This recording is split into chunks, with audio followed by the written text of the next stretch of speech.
చంద్రబాబు గారి సూపర్ 6 హామీల మీద ఇప్పటికైనా క్లారిటీ ఇవ్వాలి. ఎందుకంటే వాళ్ళ నుంచి ప్రచారంలోకి వెళ్తున్న నేపథ్యంలో ఒకటి సూపర్ 6 హామీలు జనసేన బీజేపీలకు కూడా అదే వర్తిస్తుందా? నెంబర్ 1. అందరిది ఎజెండా ఒకటేనా? తెలుగుదేశం పార్టీది ఒక్కడిదైతే కనుక అప్పుడు మిగతా ఇద్దరు కాదంటారా దాన్ని? నెంబర్ 3 వచ్చేటప్పటికి ఎలా డబ్బులు తెస్తారు? 1,00,000 కోట్ల రూపాయలు అవసరం. జగన్ ఇచ్చిన లెక్క ప్రకారం 73,000 కోట్ల రూపాయలు విత్ కొత్తగా పెంచిన పెన్షన్ ప్రకారం చూస్తే 83,000 కోట్ల రూపాయలు. ఎక్కడి నుంచి తెస్తారు అంత డబ్బులు? అవి ఇస్తూ పాత జగన్ తెచ్చిన పథకాలు తీసేస్తారా? అమ్మ ఒడి, అట్లాగే చేయూత, డ్వాక్రా రుణమాఫీ ఇవన్నీ తీసేస్తారా? అవి ఉంచి ఇవి కొనసాగించాలంటే 1,30,000 కోట్ల రూపాయలు డబ్బులు అవసరం అవుతాయి. ఎలా సాధ్యం?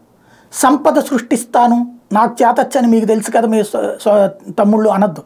ఎందుకంటే అది సంపూర్ణ రుణమాఫీ, డ్వాక్రా రుణమాఫీ, రైతు రుణమాఫీ దగ్గర విఫలమయ్యారు. కాబట్టి ఇప్పుడు ఆ మాట అంటే వ్యాలిడ్ కాదు. ఎలా చేస్తారు అన్నటువంటిది ప్రజల్ని కన్విన్స్ చేయగలిగితే బాగుంటుంది.